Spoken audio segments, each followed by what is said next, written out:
आप सभी सुनने वालों को गुड नाइट। आइए, आज का ये वीडियो हम 8वीं क्लास के लिए बना रहे हैं। 8वीं क्लास के बच्चों के लिए उन लोगों का जो माइंड जिस लेवल का होता है, जिस लेवल का उन लोगों का सिलेबस होता है, जो उन लोगों को पढ़ाई पढ़नी होती है, उसके अनुसार वो गेन कर सके, उस तरह की बातों को लेकर, 8वीं क्लास के लेवल की बात को लेकर, उसके सिलेबस का एक टॉपिक को उस पर आज हम कुछ डिस्कस कर रहे हैं इस वीडियो में।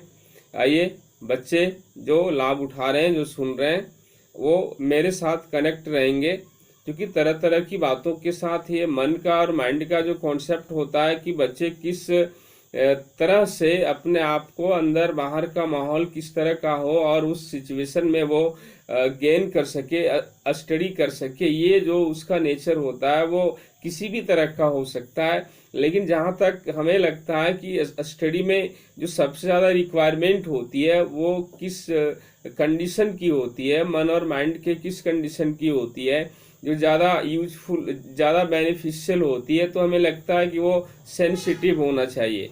सेंसिटिव होना चाहिए। वो सेंसिटिव कंडीशन जो होता है मन का और माइंड का, कि वो ज़्यादा सक्रिय है, उसके प्रति वो ज़्यादा एक्टिव है, ज़्यादा अट्रैक्ट है, उसके प्रति उसकी संवेदना ज़्यादा गहरी जुड़ी हुई है, तो वो माइंड को, वो काम को ज़्यादा सक्सेसफुल बना सकेगा। ऐसा ऑलरेडी थ्योरी भी है। तो आइए, सेंसिटिव मूड में सभी हमारे साथ। हम बल की बात कर रहे थे, बल की बात, बल और दाब, आपके इस चैप्टर की बात कर रहे थे। बल और दाब ये दोनों क्या हैं? फिजिकल क्वांटिटी है, इसका परिमाण होता है, और इसका परिमाण जो भी होता है उसको रिप्रेजेंट करने के लिए, उसको व्यक्त करने के लिए जो यूनिट चाहिए, किसी भी क्वांटिटी को एक आइडेंटिफिकेशन मिलता है, उसके यूनिट से मिलता है।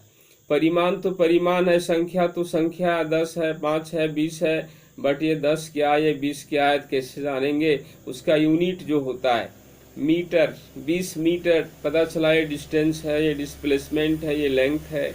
20 लीटर, लीटर से पता चला कि ये 20 आयतन है, वॉल्यूम है। 20 किलोग्राम, किलोग्राम यूनिट से पता चला कि ये 20 क्या है, तो मास है, द्रव्यमान है।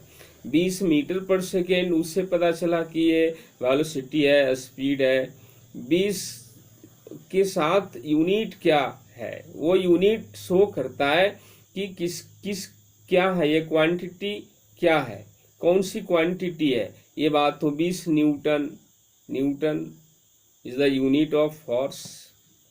इससे पता चला कि ये 20 न्यूटन, 20 फोर्स की क्वांटिटी है। तो ये क्वांटिटी है जिसका यूनिट न्यूटन होता है। ऑलरेडी ये किस टाइप की क्वांटिटी है, तो इसके इफेक्ट को पढ़ा गया, इफेक्ट ऑफ फोर्स। तो इफेक्ट ऑफ फोर्स के बारे में इतनी बात स्पष्ट की गई कि ये चेंजिंग लाता है। हमारे आसपास जितने भी तरह के फिजिकल चेंजिंग है, जो आकार में परिवर्तन हो रहा है, स्थिति में परिवर्तन हो रहा है, स्थान में परिवर्तन हो रहा है, ये सारे जो परिवर्तन हो रहे हैं ये बल की वजह से होते हैं। तो ये परिवर्तन लाता है, और परिवर्तन दो रूपों में लाता है, धक्का देकर या खींचकर। ये अप्लाई होने का कंडीशन है। फोर्स अप्लाई होता है, एक्शन में आता है, चेंजिंग लाने के लिए बिल्कुल वो कार्यशील होता है, चेंजिंग ला रहा होता है, तो वो अप्लाइंग कंडीशन है। तो वो अप्लाइंग कंडीशन को दो रूप में स्पष्ट किया गया, और दो रूप में क्या स्पष्ट किया गया कि ये धक्का देने के रूप में, रिपल्स करने के रूप में एक्ट होता है, या तो खींचने के रूप में, अट्रैक्ट करने के रूप में। यानी जिस कंडीशन में, जिस डायरेक्शन में फोर्स लगाया जाता है, स्टूडेंट्स यहाँ आप एक बात और भी नोटिस करो कि इसका डायरेक्शन भी सर्टेन होता है। So force is a vector quantity, जिसका मैग्नीट्यूड, क्वांटिटी तो सबका होता है, बट जिसका डायरेक्शन भी होता है वो वेक्टर है। जिसका डायरेक्शन नहीं होता वो स्केलर क्वांटिटी है। क्वांटिटीज दो तरह के होते हैं, आप आगे इस बात को जानेंगे। हम आपको यहाँ नोटिस करने कह रहे हैं कि force is the vector quantity, force is a vector quantity. ये वेक्टर क्वांटिटी है, इसका डायरेक्शन भी है। तो ये फोर्स का जो डायरेक्शन होता है, वो कोई भी जो डायरेक्शन है, वो उसके अपोजिट डायरेक्शन में भी फोर्स लग सकता है। तो इसलिए धक्का देना, और उसके अपोजिट डायरेक्शन में खींचना कह दिया गया। खींचना अपोजिट डायरेक्शन में धक्का देना। तो चाहे वो जिस तरफ भी डायरेक्शन है कोई ना कोई तो होगा। तो इसलिए ये अप्लाइंग कंडीशन है कि एक्ट होता है धक्का देने के रूप में और खींचने के रूप में। इसलिए यहाँ पर आपके लेवल में इस बात को डिफाइन किया गया फोर्स में कि धक्का देना या खींचना बल कहलाता है। पुल और push is defined as the force, ये बात कही गई। अब यहाँ अप्लाइंग कंडीशन कि धक्का देने के रूप में है, उस तरह के बल को एक नाम दे दिया, अपकर्षण बल, रिपल्शन फोर्स। और खींचने के रूप में एक नाम दे दिया गया, अभिकर्षण बल, मतलब आकर्षण बल, अट्रैक्शन फोर्स, अट्रैक्शनल फोर्स, ये नाम दे दिया गया। और 8वीं क्लास में बच्चों को ये कहा गया कि इस तरह के बलों को कलेक्ट करो अपने आसपास से। जितने सारे एक्टिविटी हैं, एक्शन है, चेंजिंग लाने का काम हो रहा है। सामान को उठा के यहाँ से वहाँ कर दिया, उसको थोड़ा दबा के चपटा कर दिया, लंबा था राउंड कर दिया, यहाँ से वहाँ गया, कुछ भी जो एनी टाइप ऑफ चेंज हो रहा है, वो हम उस बल को लगाते हुए किसी को देखें कि उसने बल लगा रहा है, तो देख लिए कि उसने लगा रहा है, बट हम नहीं देखे और कोई चेंजिंग हुआ, पता नहीं अचानक रात को बर्तन गिर गया, झनझनाहट की आवाज, अरे कैसे हुआ ये। उसी तरह से कोई चीज कहीं कुछ हो गया चेंजेस, पता नहीं किसी को कैसे हुआ। तो जैसे भी हुआ उसका रीजन, लौकिक रीजन की बात नहीं कर रहे हैं, बट साइंटिफिक रीजन की बात करें तो कोई ना कोई फोर्स अप्लाई हुआ, चेंजेज आया तो फोर्स अप्लाई हुआ। तो ये अपने आसपास होते रहते हैं, या आप खुद आरोपित करते हैं अपनी दैनिक गतिविधियों में, भौतिक गतिविधियों में, दिनचर्या में फोर्स अप्लाई करते हैं, इसको उठाना, बैठाना, पकड़ना, खींचना वगैरह वगैरह। तो वो एग्जाम्पल कलेक्ट करो कहाँ जहाँ आकर्षण बल लग रहा है। इस सब की बात हम किए थे और फाइनली हम लोग बात आगे बढ़ाते बढ़ाते पहुंच गए थे कहाँ पर कि there are 2 types of force. First is contact force, second is non contact force. तो कॉन्टैक्ट फोर्स जो होता है, संपर्क बल होता है, वो मास्कुलर फोर्स था, और फ्रिक्शनल फोर्स था पेशी बल और घर्षण बल, ये बिना कॉन्टैक्ट के लग ही नहीं सकते। और नॉन कॉन्टैक्ट फोर्स जो था वो मैग्नेटिक फोर्स था, इलेक्ट्रोस्टैटिक फोर्स था, ग्रेविटेशनल फोर्स था। ये लग जाते हैं एक्शन में, किसी चीज को चेंजिंग ले आते हैं, चेंज कर देते हैं, लेकिन उसके लिए कांटेक्ट नहीं करते ऑब्जेक्ट को, और ऑब्जेक्ट के पोजीशन में, साइज में, शेप में वगैरह चेंजिंग आ जाता है, लेकिन बिना कांटेक्ट। तो ये बात जो है, ये बात 2 तरह की, और प्रत्येक बल के बारे में थोड़ी टिप्पणी, थोड़ी थोड़ी बात करनी थी। आइए हम लोग शॉर्टली बात कर देते हैं। हम पीछे की बात को यहाँ तक लाने में इसलिए इतना समय दे रहे हैं क्योंकि आप कॉन्फिडेंटली कॉन्सेप्ट को कॉन्फिडेंटली गेन करो। कहीं किसी के बीच एक्सप्रेस करना हो, रखना हो, तो आप बिल्कुल कॉन्फिडेंस के साथ रखो। इस बात के कारण हम आपको थोड़ा सा रिमाइंड कराए, माइंड थोड़ा सा चलने दो, स्टडी ही तो करना है। तो अब यहाँ पर आइए सबसे थोड़ी थोड़ी बात सब बल के, सबसे पहले पेशी बल की बात करते हैं। मांसपेशी बल, ये मसल्स जो हैं बॉडी में, उसके द्वारा फोर्स अप्लाई होता है। मसल्स नहीं होते तो फोर्स नहीं लगाया जा सकता, यानी वो फोर्स मसल्स लगाता है। तो वो सारे बल, बैल हल को खींच रहा है, कोई व्यक्ति एक 4 पहिया वाहन को धक्का दे रहा है, कोई व्यक्ति उधर से जनरेटर खींच के ला रहा है, कोई व्यक्ति शादी ब्याह में, ऐसे उत्सव में बाल्टी पकड़ा है, वो सब्जी बांट रहा है, पूरी बांट रहा है। चलो बारात जा रहे हैं लोग, वो लाइट वाला माथा पर लेके चल रहा है। बजा रहे हैं लोग बैंड पार्टी, बहुत सारे। आप देखो राजस्थान में जाओ, ऊंट से सामान लोग, ट्रांसपोर्टिंग का एक जरिया ऊंट, सामानों को, लोगों को यहाँ से वहां ले आने ले जाने का।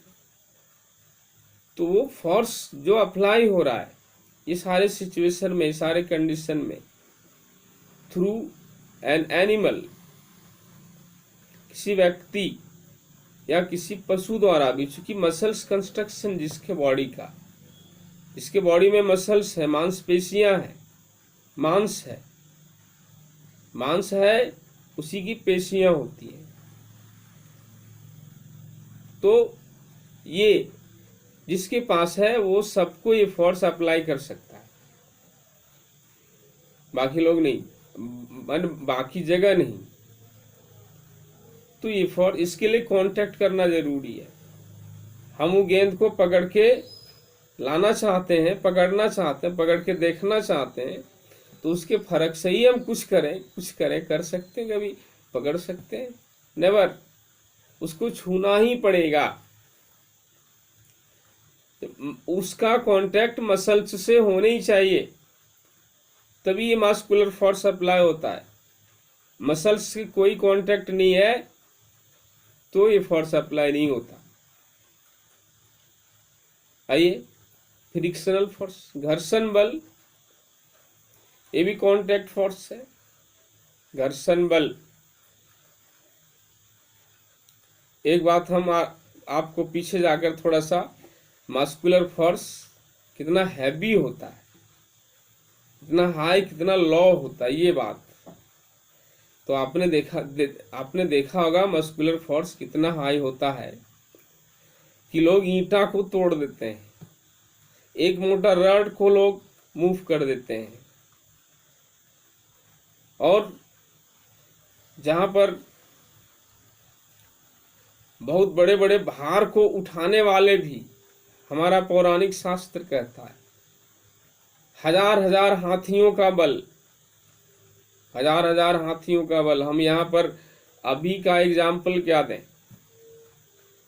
लोग बड़े बड़े चट्टान को भी उठा लेते हैं, बोझ को भी उठा लेते हैं, धक्का दे लेते हैं, तोड़ देते हैं। ये मस्कुलर फोर्स अभी की बात, लेकिन हम पौराणिक बात करें तो हजार हजार हाथियों का बल, और हाथी भी जो बल लगाता हो तो मस्कुलर फोर्स ही है।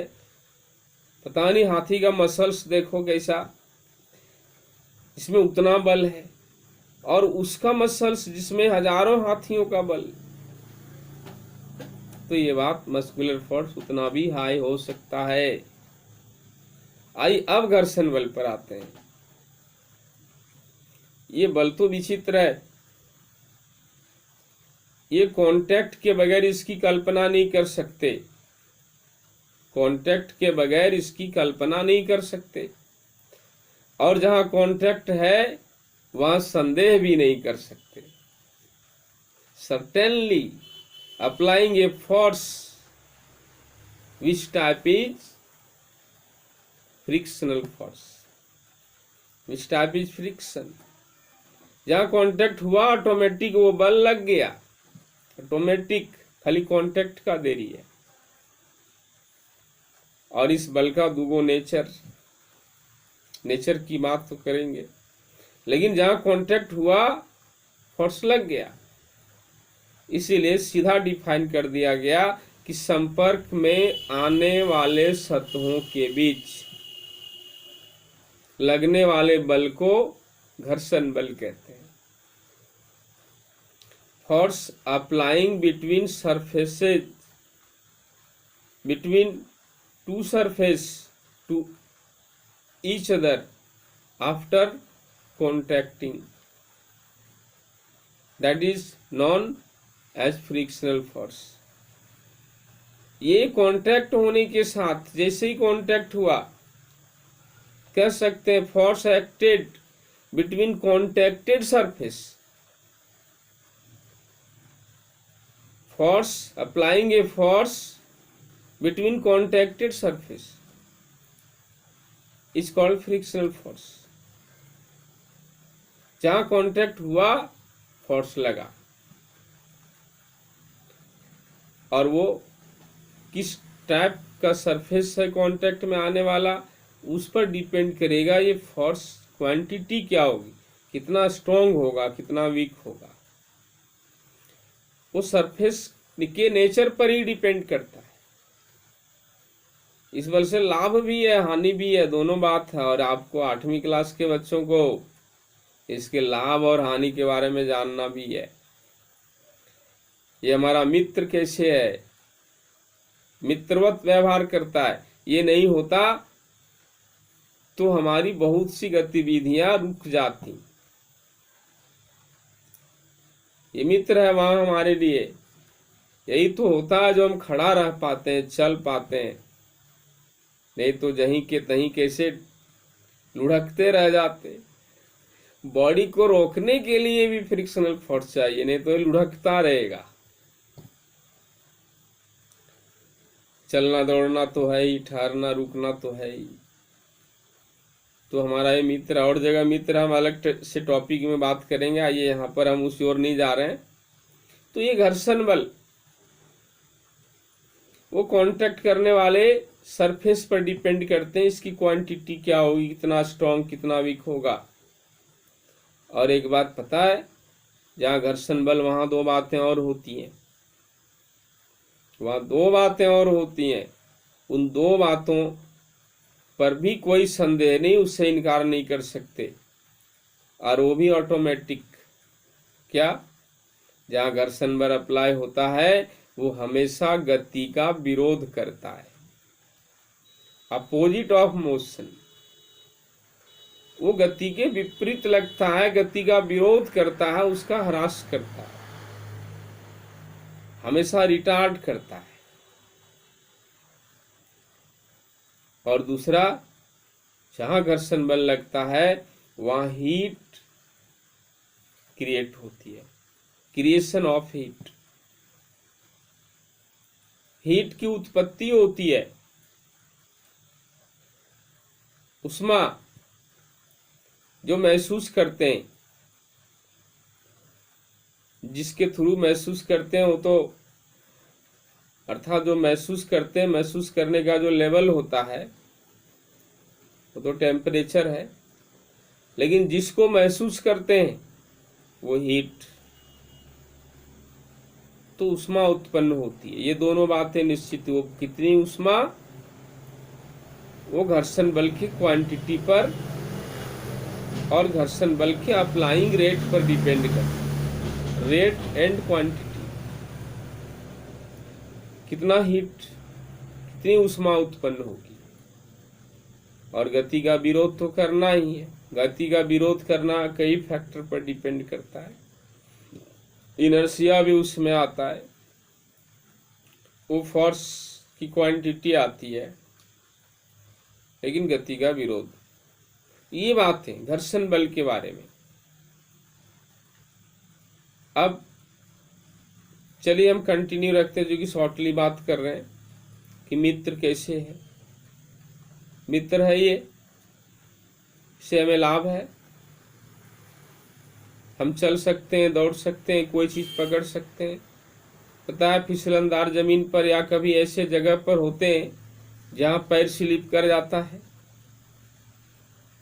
पैर स्लिप कर जाता है, अनबैलेंस हो जाते हैं, रोक नहीं पाते हैं, गिर जाते हैं। एक पैर से बैलेंस बनाने की कोशिश करते हैं, और जहां दोनों पैर फिसलने लगे फिर इसी तरह हो जाता है। दोनों पैर एक साथ फिसल गए, पैर का तलवा और वो सरफेस जमीन का, उसके बीच फ्रिक्शनल फोर्स लग रहा है, और वो ऐसा लग रहा है उतने सरफेस में कि पूरा बॉडी को बैलेंस किए हुए है। और वो यदि थोड़ा सा कभी किसी कारणवश वो बल घट गया और स्लिप कर गया पैर, तो इतना भारी बॉडी, ये इतना मास को बैलेंस नहीं कर पाए तो क्या हो जाता है, दुर्घटना भी हो जाती है। तो ये हमारा मित्र है। वहाँ देखो, घर्षण बल नहीं होता तो साइकिल में ब्रेक लगा पाते, गाड़ी में बल लगा पाते। गति के विरोध में जो बल लगता है वो कोई दो चीजों के सटने से लगता है, और वो दो चीजें जो सट रही हैं उसका स्ट्रक्चर फिजिकली वो ऐसी है कि कितना हाई स्पीड को कंट्रोल कर देती है, कितना हाई स्पीड को स्लो कर देती है वो।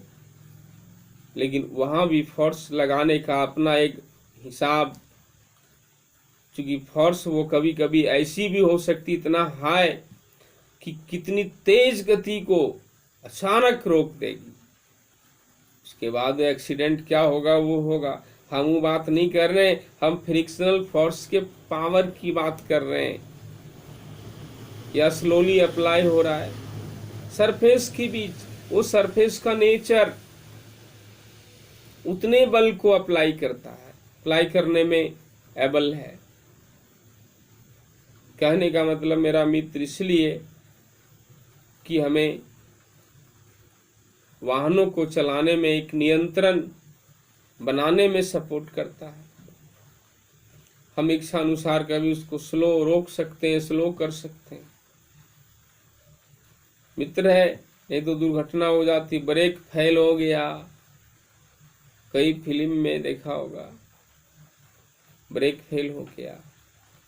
आइए, ये घर्षण बल मित्र है। घर्षण बल नहीं होता तो गेहूं से आटा बना पाते, मिर्चा धनिया गोलकी जीरा से उसका पाउडर बना पाते, सत्तू बना पाते। पाउडर बनाना ये घर्षण बल का काम।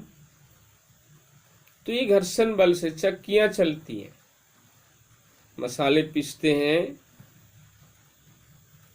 पत्थर पर, कोई भी चीज को रगड़ कर पतला करते हैं, रगड़ कर पतला करते हैं, तो घर्षण बल लगता है वहां।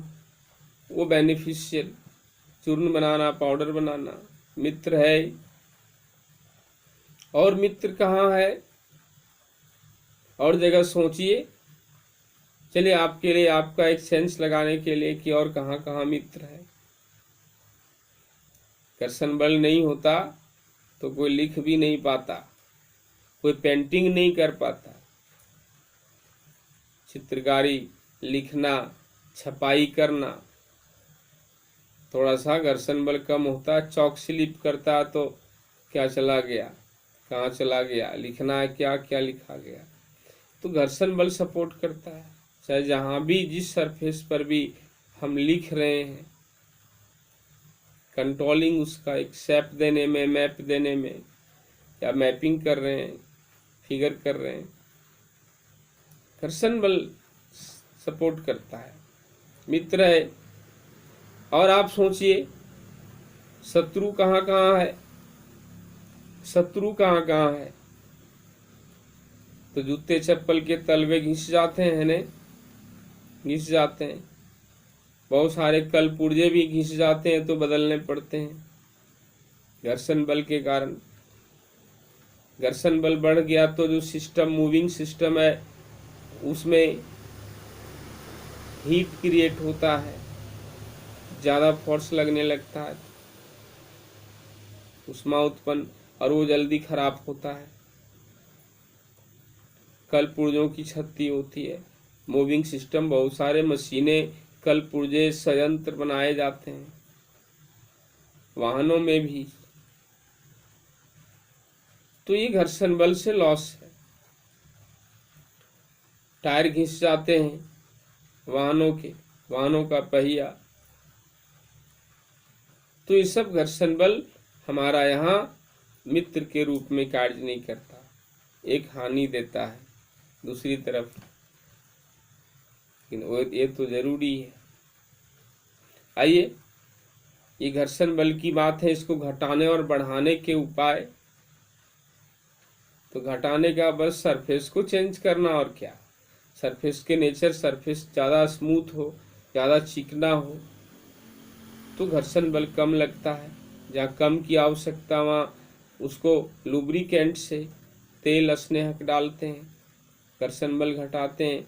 वो सरफेस बिल्कुल चिकना होना चाहिए तो घर्षण बल कम होगा।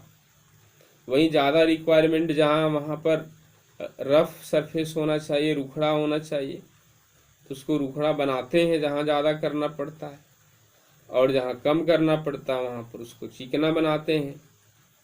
अदर से कोई सपोर्ट किसी का लेकर, से लुब्रिकेंट का, स्नेहक का।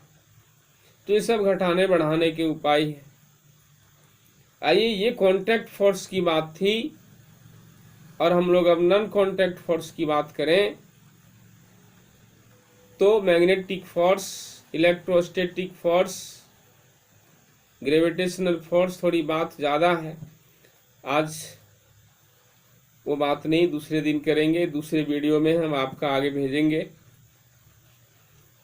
आज इतने ही समझिए, इतने सुनिए। यहाँ पर कोई एक्सप्रेशन नहीं है, लेकिन आप जैसे 9वीं क्लास में जाएंगे ना, तो कोई भी फिजिक्स में पढ़ो, एक सूत्र मिलेगा, एक व्यंजक मिलेगा, गणित जैसा एल्जेब्रिक फॉर्म मिलेगा, और उस तरह से इनके न्यूमेरिकल्स मिलेंगे। वहाँ तो अलग व्याख्या है। आप 9वीं क्लास जाओ, फिर आप वहाँ जाकर मेरी बात को सुनिएगा। हम उसके लिए तो वीडियो सारा अपलोड कर ही रहे हैं, हर एक टॉपिक, हर एक लेसन। आप अभी बात सुनिए अपने लेवल की, और आगे सुनने के लिए थोड़ा वेट करिए। चलिए, आज हम बात यहीं समाप्त करते हैं। इस चैनल को जो सब्सक्राइब नहीं किए हैं कर लेंगे, ताकि हम जो भी वीडियो जिस तरह का भी बनाएंगे, तरह तरह के यहाँ वीडियोज बनाए जाते हैं, तो आप तक वो पहुँचेगा, आपको उसका लाभ हो सकेगा। सब्सक्राइब करिए। तो आइए, फिर हम इतनी ही बातों के साथ आज की बात को यहीं रोकते हैं। आप सभी सुनने वालों का एक बार फिर स्वागत है। Good night.